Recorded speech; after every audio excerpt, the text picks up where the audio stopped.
Great. Thanks for joining. And I hope, I assume some of you probably were at the actual meeting in Cincinnati, and some of you weren't. I was not. My little boy turned 4 on Friday. So as much as I love you all, I was definitely going to be here in Edinburgh with him and with my wife and our family. Rather neat and chilly in Cincinnati, but I heard it was a really good meeting. Of course, I'm, very pleased that Mark Norell, who's my PhD advisor and my mentor and my good pal got the Romer Simpson Medal, which is really awesome.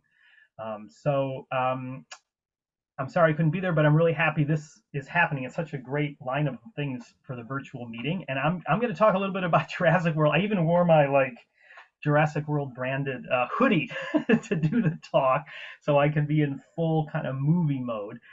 This is super informal. I'm just going to tell you a little bit about how I came to work on the film and what my role was in the film.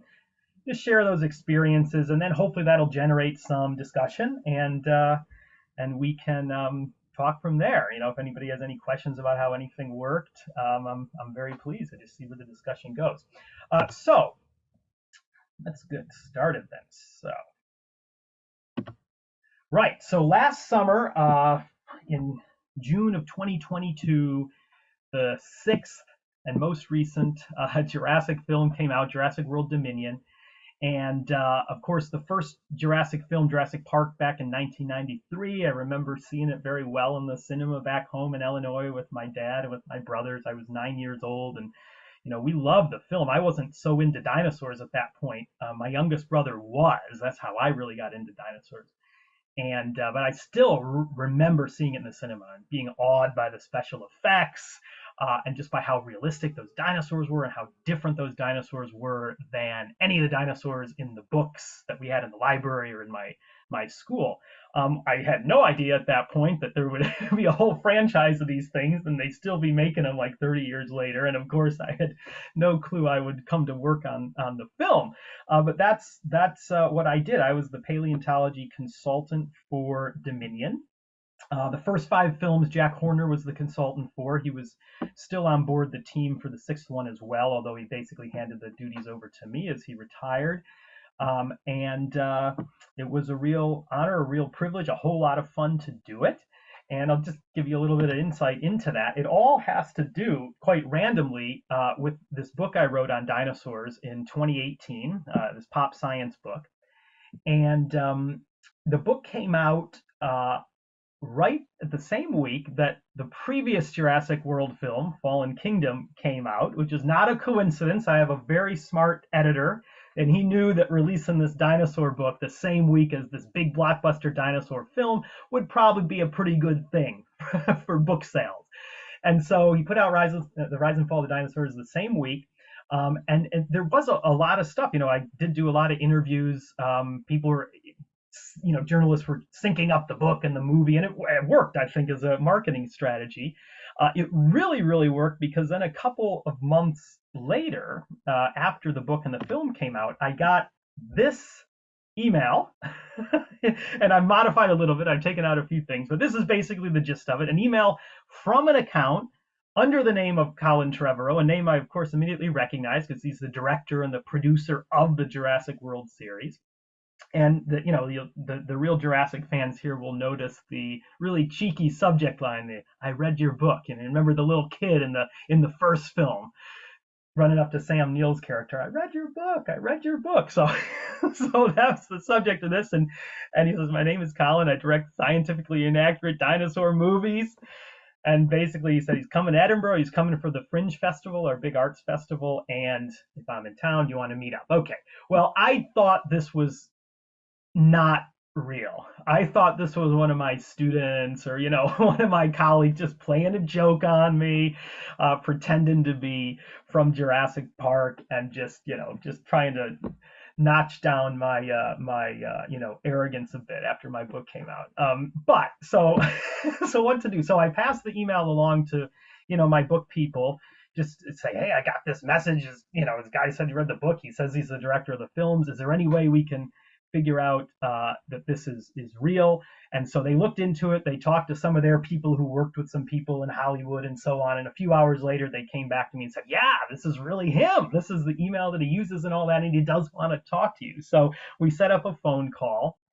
And indeed, Colin and I did meet in Edinburgh, and we met again. It was August of 2018. It was a few months after the book and Fallen Kingdom came out. He was in town for the Fringe Festival with his family, and we met at the Whiskey Society in Edinburgh. There's a club. Anybody can be a member. You just have to pay a little fee, but it's called the Scotch Malt Whiskey Society, and they buy casks of whiskey from the different distilleries around Scotland and then bottle each cask up individually. And so it's really cool. If you like whiskey, you can go there. You can try lots of different things and from lots of different distilleries. We actually haven't really been since our boy was born. I think we've been one time. We used to go maybe once a month or something, and really enjoyed it. And I thought this would be a great place to take, a Hollywood director. And he said, yeah, I'm into whiskey. But it turned out it's the only time I've ever been there that we didn't drink whiskey. We drank coffee because we met at just about noon, really. And Colin was in town with his family. He had a couple of younger kids. His wife was in town. They were doing fringe events in the afternoon with his kids. So he didn't want to come there, to these kids shows reeking of whiskey. So we sat around drinking coffee for a few hours. And right away, he just said, look, I'm starting to write the script for the next film. We're going to do another one. And I want some new dinosaurs to be in it, and I want to put feathers on some of the dinosaurs. And do you want to help me out with that? And of course, I said, absolutely, I'd love to. And he said, one of the reasons, I want you to help out is because I liked your book, but also I'm based in the UK now. This is what he said. He and his family, they're American, like I am, but moved to Britain, and that's where he is based now, doing his creative work and his directing work. So he had a family in Britain coming from America. I'd come from America. He just wanted somebody local that he kind of had some synergy with, and also just somebody local, somebody in the time zone in the UK that he could talk to. So as you can see, it was a series really of coincidences and good luck and just minor weird things like being in Britain that all conspired for Colin to reach out to me. There was no competition for some paleontologist to become the consultant on the film. I just happened to fit the brief for what he needed at the time. And one of the things that he did need was somebody to talk to about feathers and about feathered dinosaurs and the origin of birds and wings and flight and all of these things that we know as paleontologists. It goes back to the time of Darwin when Huxley first noticed the link between birds and some dinosaur skeletons that were emerging. And then, of course, really this was all proven, that birds evolved from dinosaurs, proven beyond any reasonable doubt in the 90s with the discovery of feathered dinosaurs in China. But it's still an idea that the more I write and the more I do public engagement stuff, I see that it really hasn't really filtered down to the public to a huge deal yet, which is one reason I'm going to write my next book on birds. And so that's what I'm starting to do now.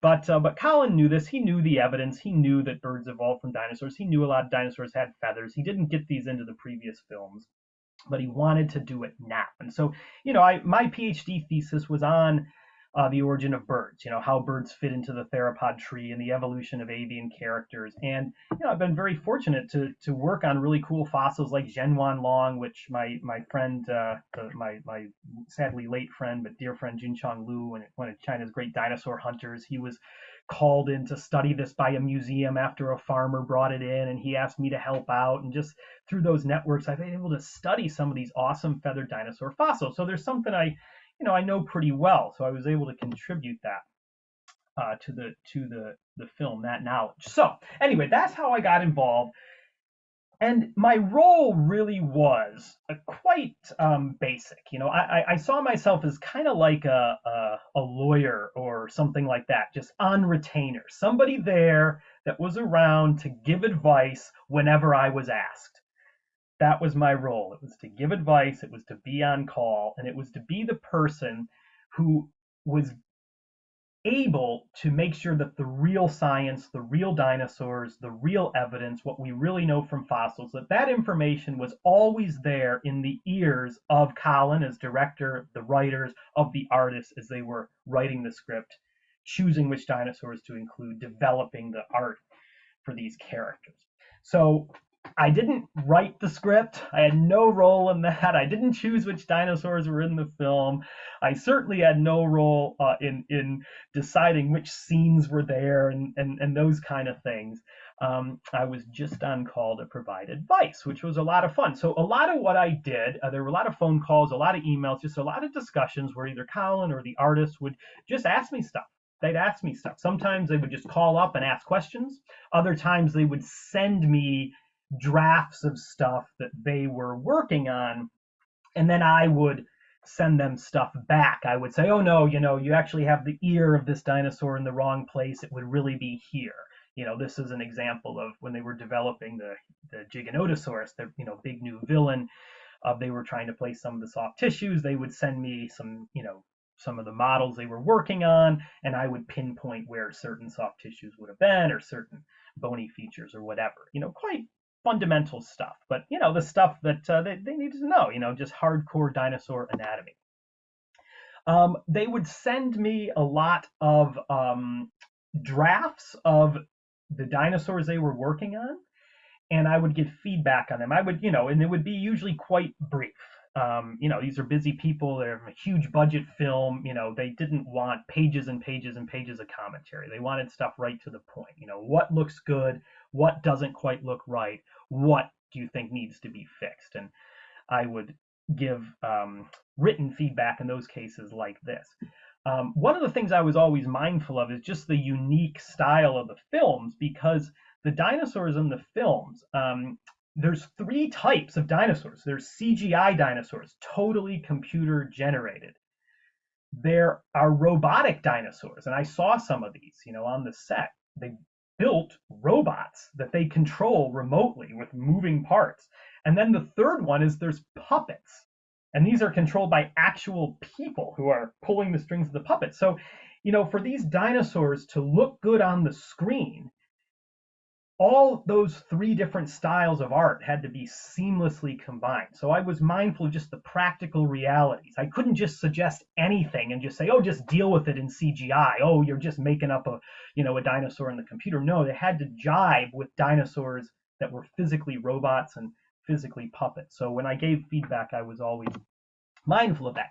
They would ask a lot of questions about the sizes of these dinosaurs. Of course, we all know the tendency of movie makers to want to go big and bold and brash.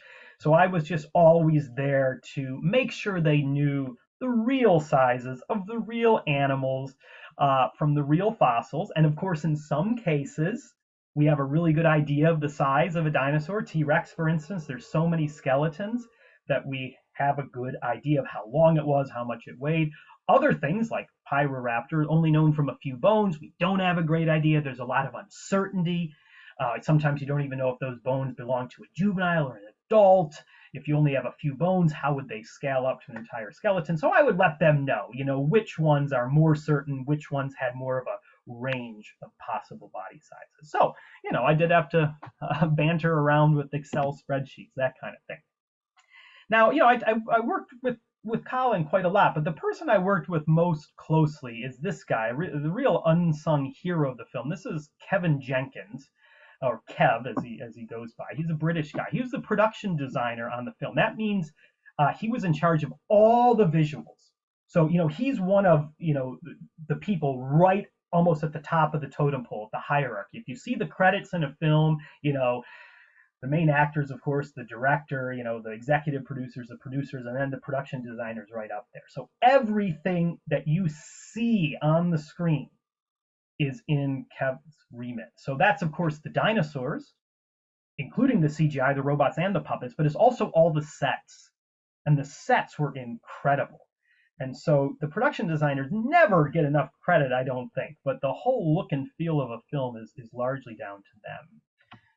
Now, one of the great things about the film, and one of the things that Colin impressed me with right away, is in our first meeting, he just started talking about dinosaurs. He had lots of questions about dinosaurs, including a lot of really new dinosaurs, ones that had just been named and described over the previous year or so. He was really in tune with dinosaurs. And he cared about dinosaurs. Yeah, I mean, of course, he's a movie director. He had a huge budget and he had to deliver a blockbuster film. And in designing the dinosaur characters, the scientific accuracy is only going to be one part of that. They had to be movie monsters. They had to be recognizable.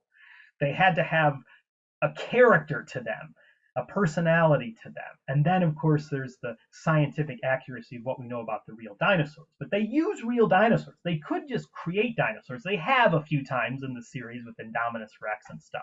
But by and large, they're using real dinosaurs, and they do try to take the science really into account. And that impressed me. And it impressed me how many questions he had, how much he knew, how much research he had done. You know, it would have been very easy for him to walk into that first meeting as a big Hollywood director and just be like, yeah, dinosaurs, you know, I don't know, you tell me what dinosaurs are cool. You know, he could have very easily been really confused about, you know, some of the basic things. Oh yeah, T-Rex, you know, or Giganotosaurus. It was like 100 feet long, right? No, not at all. Colin knew his stuff. And some of the things he told me right away that impressed me, he wanted to know a lot about these two dinosaurs, Pyroraptor and Therizinosaurus. They became big characters in the film. They're the two main feathered dinosaurs that made it into Dominion, and they took a lot of care making these. And he had great questions about them. And I was very pleased to finally have feathered dinosaurs in a Jurassic film. And I know for many of us, that was the thing that we were just really annoyed about as paleontologists or paleontology enthusiasts. With so many of those films, like, we know there were feathers on some of these dinosaurs, but they're not showing up in the film. And yes, I mean, we all know why, because the first feathered dinosaurs were found in China a few years after the first Jurassic Park came out. So this idea of these reptilian dinosaurs was kind of crystallized as a brand almost earlier, when the first film was developed, and that just, you know, they became so iconic it was hard to change them. So what Colin didn't want to do was change anything. He wasn't going to add feathers to the velociraptors, but he was going to add these new characters, and so I really like these new characters. Let's see. So that was kind of the behind the scenes work, and that's what most of my work was. And this was really in, you know, late 2018 through to the kind of early part of 2020. And then they were set to start filming, and then COVID hit, and they were shut down for many months. And they were the first major film to make it back onto the set, and they did so by filming really in a bubble. Kind of like a lot of sports teams did, you know, during that first year of the pandemic. You know, okay, the World Series was going to be played, but, you know, all the playoffs, or most of them, were going to be in this bubble. You know, the NBA did the same thing. All the playoffs are in this bubble. They did it too. They built this, you know, bubble essentially, metaphorically, around Pinewood Studios outside of London, a very famous place for movies. They filmed the Bond movies there. They film a lot of others.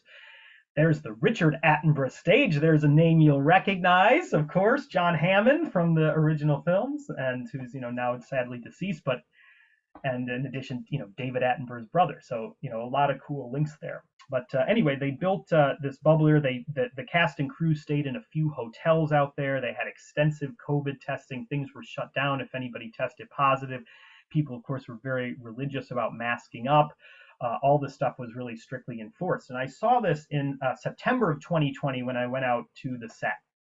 And I was only there for a day because they didn't want to keep people around that long who weren't essential. And I was not essential. But they wanted me to visit the set just to meet some of the actors and just see how things were going, and also to record a few things for their, you know, DVD extras and stuff.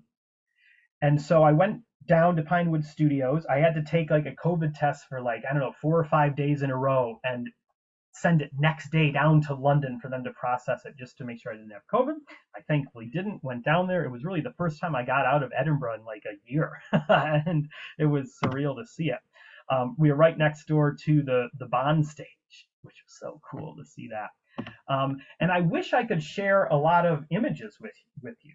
I wish I could do that, but they didn't let me have a camera on the set. They let me keep my phone, but they made me turn it off. So they only allowed me to take a couple of photos kind of outside. And this is the outside of the workshop. And the magic in that room, I wish you could see it. This is where they had the models of all these dinosaurs, the robots, the puppets. You know, I walked in, I came face to face with the Dilophosaurus. I mean, it was surreal.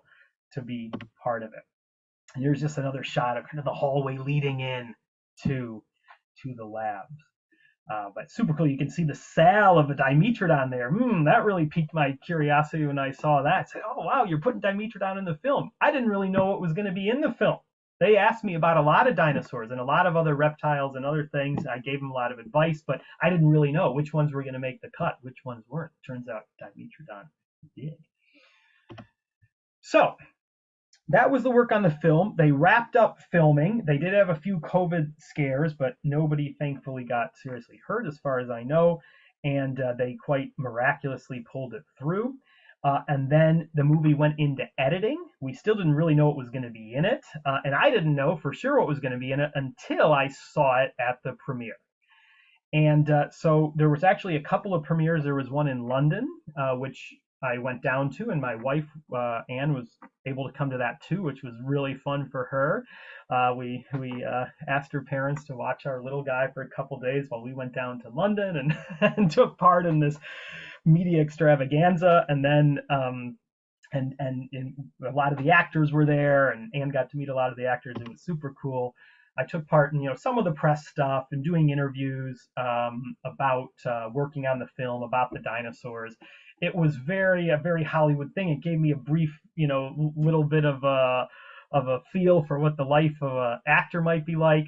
And of course, of all these, there's probably 10 different people that lined up to do these interviews, different TV networks and so on. None of them used any of my stuff. I appeared in none of the interviews anywhere.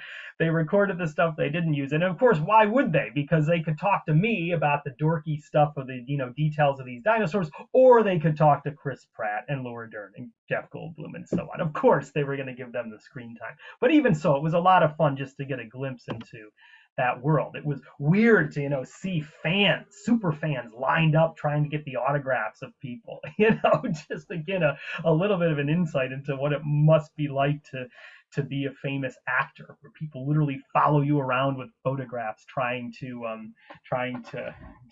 get you to sign stuff. It was neat to just see how the press thing worked. Of course, a lot of the actors were there. You can make out some of them in this image here. They did this in Trafalgar Square. They had this beautiful open air thing. They had like a kind of a dinosaur lab mock setup there, and all kinds of AV stuff in this beautiful part of London.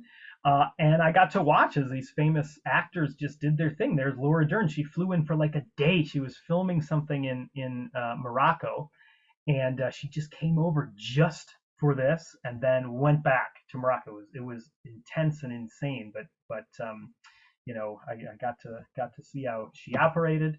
I got to see how Colin worked with the actors, getting them in front of all the cameras, making sure everybody had their screen time, kind of massaging, I think, each person's individual little ego, and I got to hang around with some cool people. So, out comes Jeff Goldblum to the press. It was really funny to see him turn it on. He just turned into the Goldblum character the second, the doors opened, and, put on some dances for the press. And it was really, really something to see. Really wise, it's almost surreal looking at these images. It's been a while since I've seen these images, but just remembering how cool that was, being around these guys. And just the magnetic personalities of these actors. You see why they're such big stars. They're incredibly charismatic. And I'm really happy to say every single one of them was really nice, at least to me. I mean, I was just some scientist who was like involved behind the scenes on the film. They could have totally ignored me, but every single one of them wanted to chat. They wanted to talk about dinosaurs. They talked to my wife. They were super, super, super cool. And at least in London, maybe Jeff Goldblum, the coolest of all. I mean, it was probably one of the most surreal moments of my life. With my wife and I were talking with Jeff and his wife, just like talking about our kids. Like, how weird is that? and it was just super cool. Then the next week they did the main premiere in Los Angeles, and I went out for that. In between, I did a little bit of field work in New Mexico. I actually had some time for some science. I made it so I could do some science on the back of doing the film. But they had the premiere at the at the Chinese Theater in Hollywood, the very famous theater, and most of the cast was there. Basically everybody but Sam Neill, I mean, people would have known. I would have known at the time, but he was getting treatment for cancer, so he wasn't able to make it from either Australia or New Zealand, wherever he was at the time. But it was cool to see the rest of the cast, and Chris Pratt was there. I met Chris Pratt on the set, and he was really cool to talk to. But he wasn't there in London because his wife just gave birth to their kid, and so in Los Angeles he was able to come out for just a few hours, just getting away from daddy duty for a few hours to come out. Laura Dern came back from Morocco for this. I can't even imagine the crazy travel schedule. And Jeff Goldblum's there, Bryce Howard's there, DeWanda Wise, BD Wong, Mamadou Athie, the whole crew. And then there was a little event afterwards, catered, nice food, with a lot of the cast and crew hanging around and other random people, like, Colin Farrell was there. This was right around the time Banshees of Inisherin was coming out. It's like, whoa, it's Colin Farrell. Terry Crews was there, who I'd always loved from Brooklyn Nine-Nine and other shows. And, shaking that man's hand was one of, like, the scariest moments of my life. I thought he was going to crush it. He's a genuinely enormous but very nice guy. So that was all fun. That was like the Hollywood glitz and stuff, just to see some of that. But really the main reason they wanted me in Los Angeles, they didn't need me there for any of the premiere stuff or press stuff. They wanted me there because they did a big event for high school students from across America. And they had high school students who, all of them were going to be the first in their family to go to college. And there was some type of competition. I don't quite know how they did it, but they opened it up to people across the country. And about 300 or 400 of these high school students came out to Universal Studios. And all they were told was it was like a couple of days of a special event that was surrounding the new Jurassic World film. They didn't know anything else. What they didn't know is they were going to be the first people in America to see the film. They saw it before it was premiered, which is crazy. I don't know how they got permission to do that. They didn't know they were all going to get a laptop. And they didn't know there was going to be this event at Universal Studios where some of the actors came out to meet them all, and Colin. And they asked me to take part in this because there was going to be like a Q&A and just a general session where they could, talk to us about science, about college, and so on. So I found myself in this event up on the stage, Colin Trevorrow in front of me there, that's the back of his head, Emily Carmichael over there to the left. She wrote the script with Colin. She's now directing her own films. She's an incredibly talented director and writer in her own right. And there they are, and there we are talking to the kids. Really crazy. This is just a photo I just snapped from my phone. Just there. Yeah, there's DeWanda Wise and Izzy Sermon and Bryce Howard, and there's just me sitting next to him. And another surreal moment, but a really fun moment, because the students, they were all, these are high achieving kids that, in many cases hadn't had a lot of opportunities. They don't come from families that have a long legacy of going to college, but they were really keen. They were off to study lots of different subjects. They had great questions. They wanted to know a lot about the science. And it was just really super cool to take part in that. And, again, just meeting young people that are enthused about things was really neat. And then we did a little bit of press stuff since I was there. We did this totally weird thing where we did something for NBC Nightly News, but their kids version. They do a weekly kids version. So, like, I did this thing with Lester Holt, the news anchor, at Universal Studios with Blue the Velociraptor. This person is in this costume and it's roaring and it's crazy. And we recorded this thing for the news. Really strange, but that was a lot of fun. When it came down to it, all just being able to meet a lot of the actors, spend time with them, it was really cool, really, really neat. I mean, I'm a fanboy when it comes to this stuff. I'm a total Jurassic Park fanboy. I'm a big fan of a lot of the actors. I mean, you're talking about Jeff Goldblum. You're talking about Laura Dern. Laura Dern has an Academy Award. I mean, come on.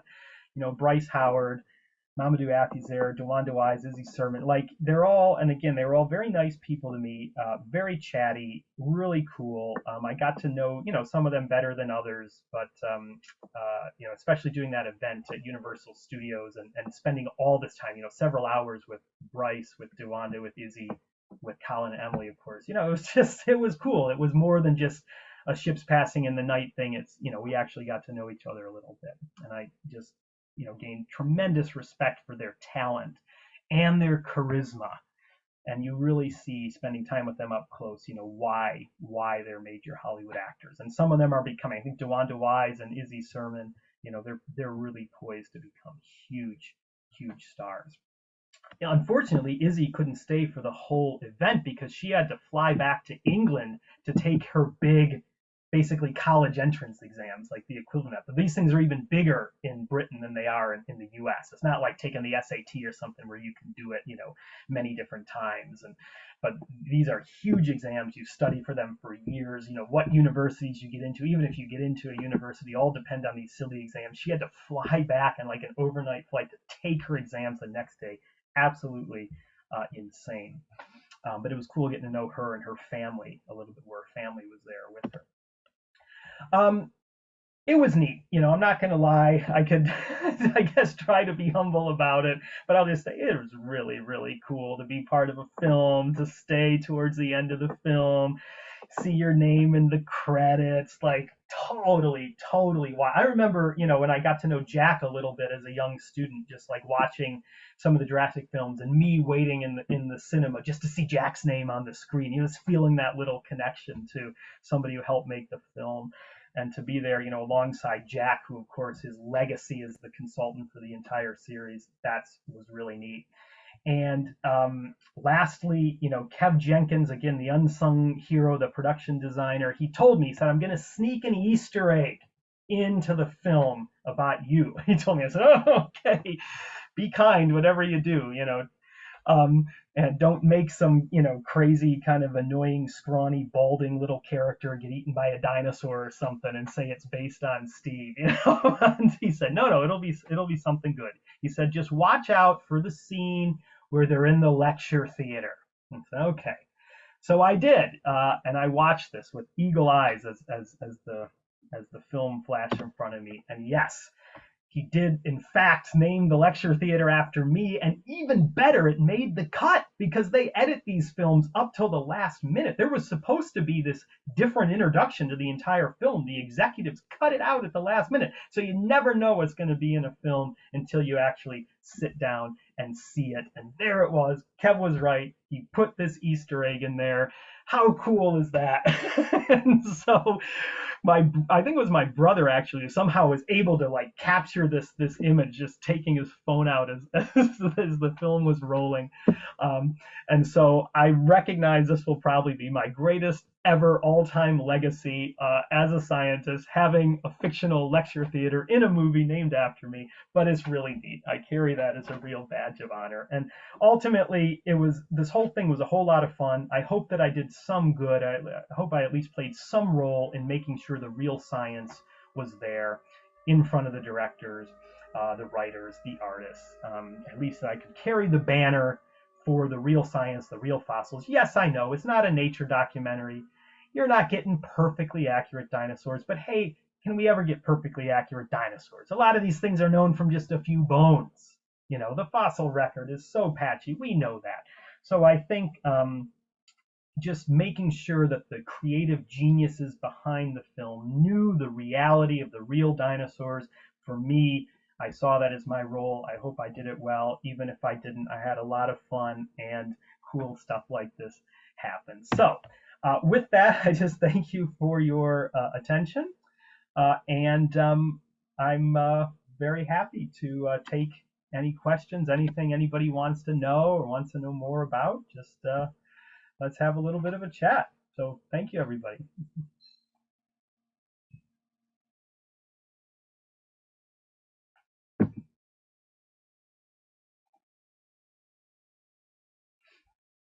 Cool. So I see. Yeah. I mean, if anybody wants to chat, you can put stuff into the messages, or just I see Eric's got his hand up. So yeah, just go ahead, Eric, if you wanna chat. Yeah. Feel free to turn your cameras on if you want. You don't have to, but if you want to. Hello, Dr. Brusatte. I'm gonna interrupt real quick. Sorry. So if you want to turn your cameras on for the Q&A, That's awesome. But we're going to be posting this on YouTube. So if you jump on, and I'll cut this part out, but if you jump on with your camera on, you're going to be in perpetuity on YouTube on SVP's channel. Right. And we only have waivers from Steve in order to do that. So no if worries. you jump on, now you know. Yes, no worries. David, you fulfilled your legal obligation. So Yes. Hi, Dr. Brusatte. Pleasure to meet you. And I wanted to ask, what was the design process for the Giganotosaurus? Because there are some design elements that make it resemble more like an Acrocanthosaurus. So I was just wondering, what was kind of the design process for it? What resulted in the design decisions that were made for that dinosaur? well, I can speak a little bit to it. I mean, I don't actually know the entire process, because these things take years and you have big teams working. You have your director who oversees everything. You have your writers who are writing the script, and that kind of dictates what the character is doing. What actions you have to show the character doing, and then of course you have the artists that work on these things under the direction of Kev Jenkins. And again, some of these artists are CGI artists, some are robotics designers, some are puppeteers. I mean, it was wild meeting the puppeteer, the puppeteer for Jurassic Park. I mean, so the process really was that Colin came up with the new dinosaurs that he wanted. Giganotosaurus was on that list. And then I think, handed it over to the artist, and the artist just started developing sketches, and they would share some of those things with me at different stages. But I was only involved at various stages throughout. Really, anytime they wanted any advice. So, there wasn't anything formal where it's like, we are going to finish the designs of every dinosaur on this day, and then we're going to have a whole team meeting where we look at every model and every aspect and go through it that way. There wasn't anything that formal. So they would just get in touch with me when they had questions. They did again share some drafts of how that Giganotosaurus was looking as it was being developed. Undoubtedly there is inspiration from Acrocanthosaurus there. I think in large part because it's a close relative, and it's known from just a more complete skeleton, and a skeleton that is on display in a major museum. There's a good imagery of it. So I do know they did take inspiration from Acrocanthosaurus, and I know that they're one of the things with Giganotosaurus is that there is a physical robot of it, not the whole thing, just like the neck and the head, and it's huge. And so a big part of the design was making sure, at least from what I understand, that physical robot would match up with the CGI of the whole thing. Another key thing with the Giganotosaurus is that, it is another huge meat-eating dinosaur. And I think to 99% of the world, it basically looks like a T-Rex. I know to us it doesn't, but for most people it does. So because they were going to have these two giant meat eaters fighting each other, each one needed to have its own personality, its own look. The look of the T-Rex was set in stone from 1993. They're not going to change that. The Giganotosaurus, I know that when they were designing it, they were always mindful of making sure that it looked different. It had a different feel, a different character than the T-Rex. And of course, it played a major role. I don't know if everybody's seen the film or not. I won't give it away, but I mean, there's a real, kind of hero villain thing going on there. Colin had this idea that he talked about quite a bit, as seeing this, Giganotosaurus as like a Joker character, something that just wanted to watch the world burn. And so that personality of it had to be part of the design. It had to be incorporated. So I know that's kind of a long, almost stream of consciousness thing, but that's what I know about the design of that dinosaur. Undoubtedly, the artist would tell you a whole lot more informed stuff. But for my role, they would send me some things. They'd ask me some questions. I would give insight. And actually, one of the funniest stories I have from the whole thing is I was sitting actually right here. I'm just in my house in my little kind of office here where I got my baseball memorabilia that I brought over to Britain. And I was sitting here. I think I was working on my mammal book. I was editing one of the chapters, and my phone, starts to ring. I look at my phone. Oh, Colin Trevorrow. Okay, well, I better take this. So I did. And he said, yeah, Steve, it's Colin. You're not answering your emails. I said, oh no, sorry, I'm like in the middle of writing. I'm like in writing mode. I just don't have emails up. He's like, this is really important. This is super important. We need to talk to you right now. I'm thinking, okay, what could this be? Like, what happened?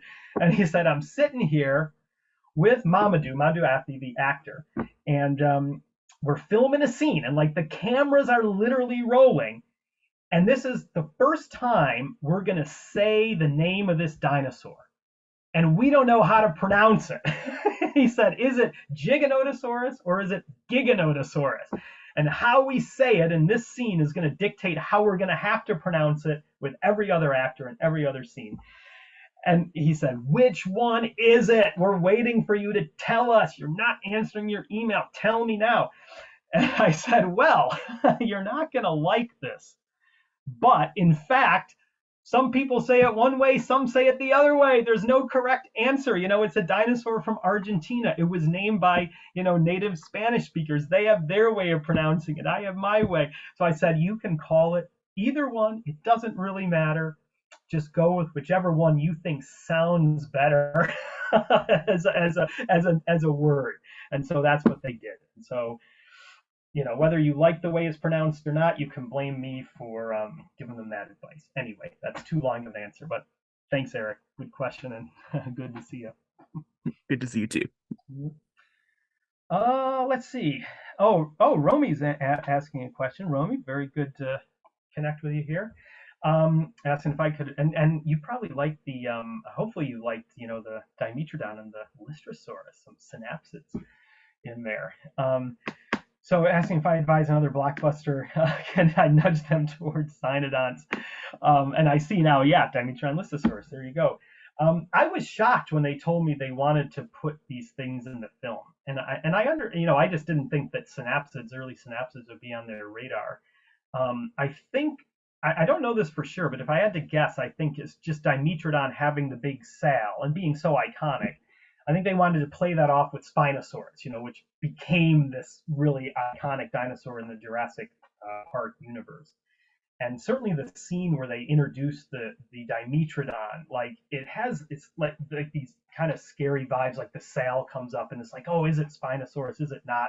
That's the feel I got. So I'm glad they put those in. I mean, I think because, it's not a nature documentary, people probably watching it just assume that they are dinosaurs. But, hopefully it's at least inspired some people to read up a little bit more, learn about these things, at least go onto Wikipedia, put Dimetrodon in there, see what it is. And who knows, maybe some people watching the film have really gone down the rabbit hole. Maybe they're reading about synapsids. Maybe they've found your PeerJ paper on the Cynodont that you did, who knows? That's the thing that I love to think about, that, there's so many millions of people that see these films around the world. Like, the audience is just massive, and even if it's just a handful of random people somewhere that get interested in some little aspect of the film, you can maybe inspire people to learn new stuff. Yep, and you're right. It was a little Lystrosaurus, sadly, that was chained up. It's horrible in the market. So, yeah, kind of like Lystrosaurus puppy mill thing they were going for there, I think, sadly.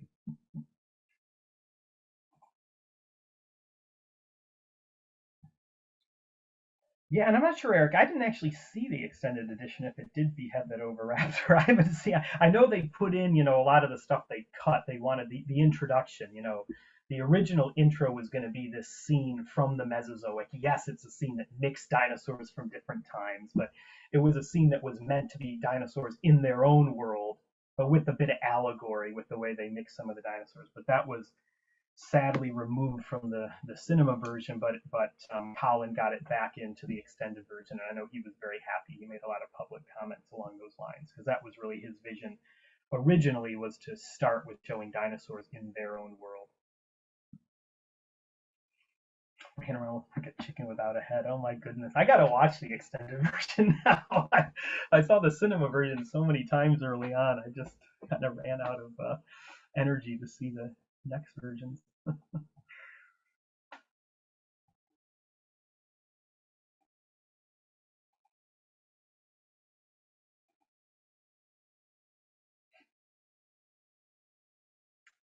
Kevin, you're asking about the ethos behind the Cretaceous prologue. So I talked to Colin a lot about this. I mean, I wouldn't want to speak for Colin really, but I'll just say it was his vision, and I think a really cool one, to show dinosaurs in their own world. You know, what they would have been like, not in a theme park in the modern days, not escape from a theme park, trying to endure in a human world, not chasing down people in jeeps and being, you know, being captured by people and people terrified of them. And what would it be like to see them in their own world? I'm pretty sure that was his general ethos there. He also, I think, wanted to introduce this rivalry between T-Rex and Giganotosaurus, which, you know, comes full circle at the end of the film in the modern day. But he wanted, I think, to introduce that there's, you know, it's not just bad blood between two creatures that, you know, have been kind of bred by humans, but this has a more ancient, deeper, almost primeval genetic kind of component, that back in the Cretaceous, you know, that there was a battle between these dinosaurs. Now, when he proposed this to me, I said the first thing that any of us would say. I said, you know, well, actually, they didn't live together at the same time, and he knew that. He knew that. And, you know, they didn't live in the same place. Even if they did live at the same time, they didn't live in the same place. You know, T-Rex was from Western North America, Giganotosaurus from South America. Those continents were already, you know, widely separated by that point. He knew that stuff. But when we talked about it a lot together, and at least when we were talking, you know, we kind of came to this view of that scene as representing a changing of the guard, really, in evolution, because the big theropods, you know, in both the northern continents and the southern continents, in the early part of the Cretaceous were Carcharodontosaurids, like Giganotosaurus. They were the top predators. There were tyrannosaurs at that time, but they were mostly small, dog size, human size. They were B-list characters, you know, in a Carcharodontosaur world. And then the Carcharodontosaurs, they drifted away to extinction. We don't quite understand why. It was probably this mid-Cretaceous episode of climate change that was behind it, at least in part. And the tyrannosaurs endured those changes, and then with the Carcharodontosaurs mostly gone, that's when tyrannosaurs became giant. You know, there was a job opening at the top of the food chain, and tyrannosaurs filled that gap, but only in the northern continent. And so, you know, I explained that story to Colin, and he liked that story. And I always saw that scene as, yes, it's a fictional scene. It's meant to show dinosaurs in their own world, but not a single time and place, kind of a merged collection of characters. And it was giving this allegorical story of the Tyrannosaur and the Carcharodontosaur battle. To me, that was emblematic of this evolutionary battle of Carcharodontosaurs being at the top of the food chain, Tyrannosaurs coming later. For Colin, he liked that. He appreciated that. I think the biggest thing was setting up that climax of the film where the T-Rex and the Giganotosaurus in the modern world come face to face.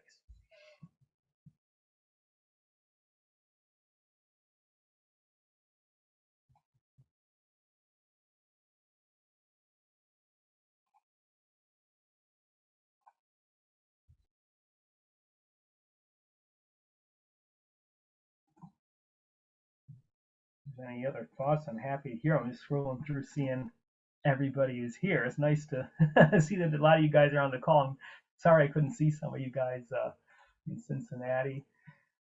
Scanella, glad to see you on here. Everything's good out in Montana. Scott's treating you all right. Holly, good to see you. Glad things are going well for you.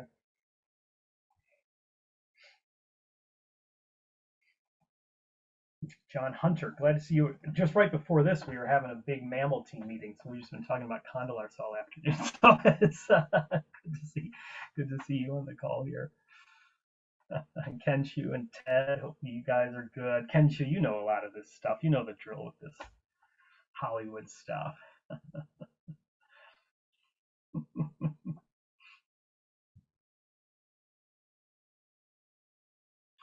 Kevin's asking if there's any questions about the Mosasaurus. No, actually. I don't remember really talking to them about the Mosasaur at all. I mean, they know, obviously, it's enormous, far too enormous. You know, that was a conscious decision that was made in the first Jurassic World.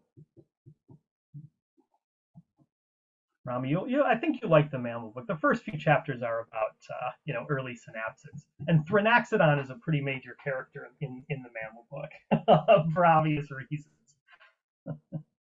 And John, you're asking if there's anything in the film you wish they'd asked me about but didn't.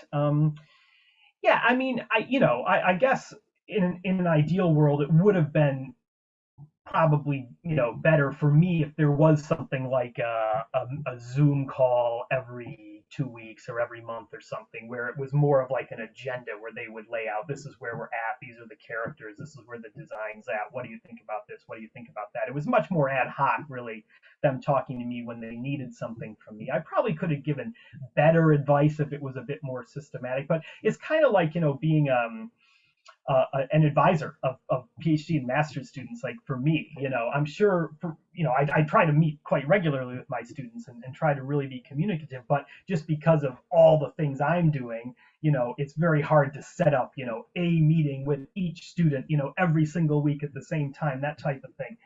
So even though the student, it would probably, be beneficial to the student. So I probably feel the same way. It would have been beneficial for me. I probably could have given better advice and more consistent advice if there was a bit more regular contact. But the thing I was happiest with, I'll say, is the Pyroraptor. And yes, we can debate about the types of feathers and the wings and exactly how they look and all that stuff. The color obviously is pretty wild.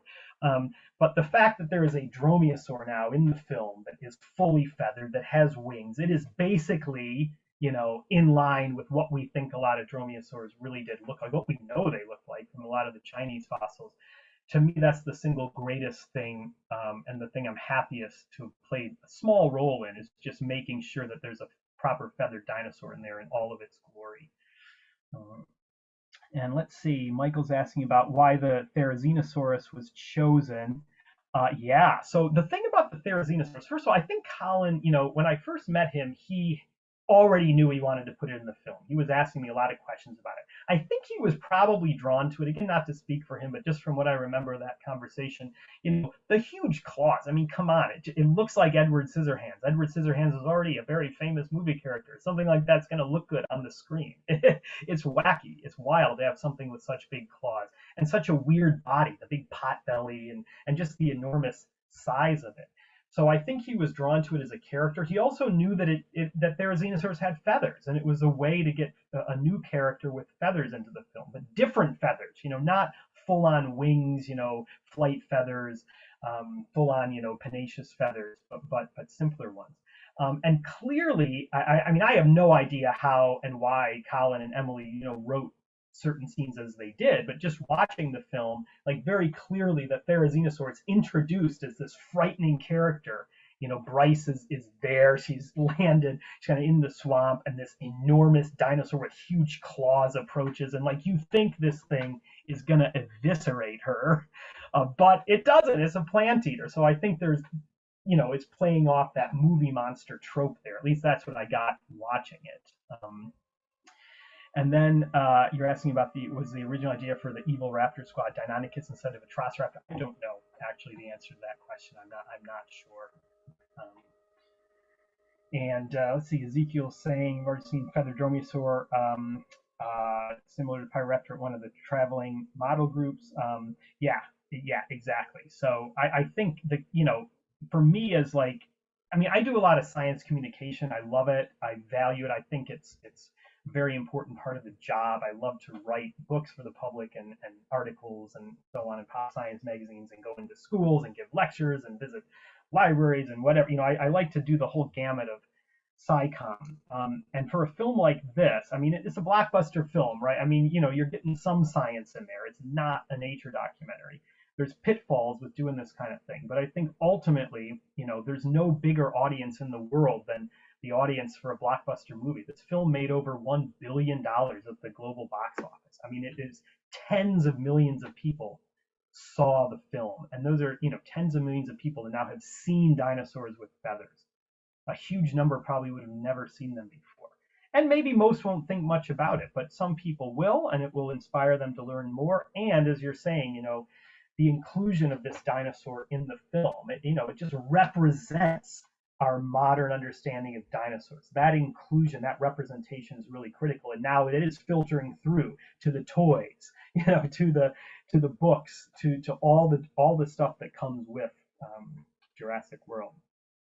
Okay, now Dave is asking what advice I would give to someone who's student or early career looking to get involved with paleontology media. Be in the right place at the right time if you want to consult on a film. Really, for me, that's what it was here.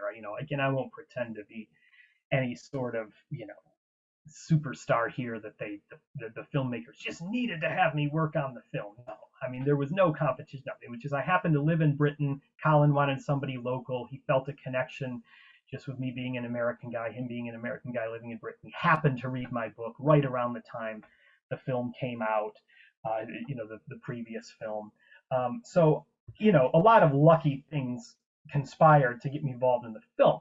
But the main point of that is, I think, just put yourself out there. I've always put myself out there from when I was a young student. I've always just been interested not only in doing science, but communicating science. I used to, when I was younger as a student, always just go into schools, talk to kids about dinosaurs. I wrote a lot for amateur magazines, for websites. Really, I got started in the days before blogs, but, I would have had a blog. I had a website, a GeoCities website back in the day, and I wrote a lot for other websites. And just building that experience, learning how to communicate, how to write, how to talk, learning through practice, same way a musician would.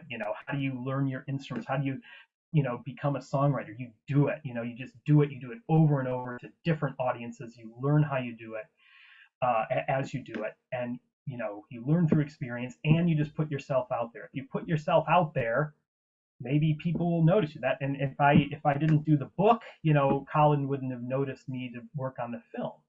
If I didn't do other things, I would have never had the opportunity to write that book. I really only got that opportunity because I met an agent who happened to be a very good agent.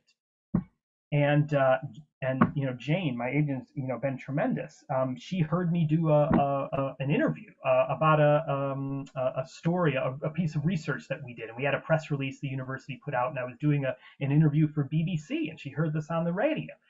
So, and the whole reason I got on the radio for that was because the university here put out a press release because they thought it was an interesting story, and I was willing to put it out there for the press. So all these things build on each other. So again, that's a really long answer, but the main thing is, if you like science and like communicating science, and if you're good at it, and it's something that gives you joy and something that you value, and that's not going to be true of everybody. I have no artistic skill. I can't draw or paint or sculpt anything. I'm not even going to try. I have tried before. I know that's not my skill. So if you don't like talking to big audiences or writing, or you're not comfortable doing it, it doesn't fit your personality, don't try to force yourself to do it. But if you do like those things, do it. Get experience. Put yourself out there. You don't know what kind of opportunities will arise. And now Eric's asking, I'll have to say this will be sadly the last one. I got to go now for family time. Family time starts at 5 o'clock here. But if the franchise continues, what type of stories would you like them to explore? Great question. I don't know how the franchise will continue. They've said this film is the last, or at least the last of that sequence. I don't know of anything. I'll just flat out say it. I don't know of anything in development. I don't know if they did develop more films, if they even come back to me. Who knows who would direct those films? Who knows what that director would want? Who knows? I don't know. What I do know is that the Jurassic Park franchise is hugely valuable, and one of, if not the most valuable assets that NBC Universal owns. So I am sure they will continue to do Jurassic Park things, as they're doing with Camp Cretaceous, the kids' cartoon series, as they're doing with some of the theme park rides at Universal, with some of the traveling shows, with, of course, the books and the toys and everything. The franchise will surely continue, and I can only imagine there'll at some point be another big screen opportunity. And if they did so, I would love to see more of what Colin really did want in this film, more of dinosaurs in their own world, not just dinosaurs in the modern world. And I'm not a Hollywood creative screenwriting genius type of person. I don't know how you do it. Hey, maybe you have people time traveling back to the world of dinosaurs. some crazy sci-fi stuff, hey, why not? Maybe you have more of just dinosaurs in their own world and some of the drama there. But that is what I would like to see, because I think the franchise has done pretty good with making these dinosaurs, real dinosaurs, into these movie characters. Yes, people like us can nitpick about the accuracy, but for the vast majority of the people, they're getting a pretty realistic view of dinosaurs, a pretty genuine view of dinosaurs from watching these films. And going back to Spielberg in '93, they didn't have to do it that way. It didn't. They could have made up dinosaurs. They could have made dinosaurs anything they wanted, but they chose to go with real ones and to at least use those as the frameworks of their characters. And I think we should be very appreciative of that. So hopefully there are more opportunities, and maybe Paleozoic Park. Why not? Maybe they can branch off into doing stuff on the megafauna, the Ice Age. Woolly mammoths, giant ground sloths, saber-tooth tigers. I don't know, but I hope there's a bright future for the franchise, and I'll just say it was a lot of fun, a great honor to play a very small, and I want to emphasize that my role here was tiny. I really did very, very little, but I was just glad to have the opportunity to do what I did. So thank you guys for joining and for listening, and hopefully see a lot of you guys next year in Minneapolis or just elsewhere. And if folks want to hear from you year round, you're still pretty active over on the Twitter pages. Yeah. Yes, I'm pretty easy to find online, whether it's Twitter, X, whatever it is, or Instagram, or just send me an email. Yeah. Like I said, I remember we were talking about this last year. You will not find me on Truth Social. I will not do this. No. But there's plenty of places where y'all can. I mean, a lot of you guys know me anyway, but seriously, I'm pretty easy to contact, and I always love chatting with people. So if you do have any questions or anything, just feel free to reach out. And of course, if any of you guys are passing through Edinburgh, you're coming through Scotland, just let me know. And if I'm around, come see us, see the lab, see the fossils, have a coffee. Maybe have a whiskey if it's the right time of day. And we'll put that info, how to find you, in the description when we get this up on YouTube too. So Steve, that was fantastic. Thank you so much for your time. This online thing is great. I mean, the last few years, I know the awkwardness of hybrid, kind of last year, and then before that, the previous two meetings in person that were canceled, and just everything was kind of rushed. It was kind of like how we had to teach and modify our teaching during COVID. But this has huge amount of effort, thought, energy that went into it is great. I mean, because it's hard. I mean, people around the world aren't just going to be able to just drop everything and go to Cincinnati, for 5 days. So it's an awesome thing to have this resource. So I hope it continues. And certainly I'm happy to do this every year in one way or another. So we'll be in touch. All right. Great to see all you guys. Got to get downstairs to Anthony and Ann. So we'll see a lot of you guys later.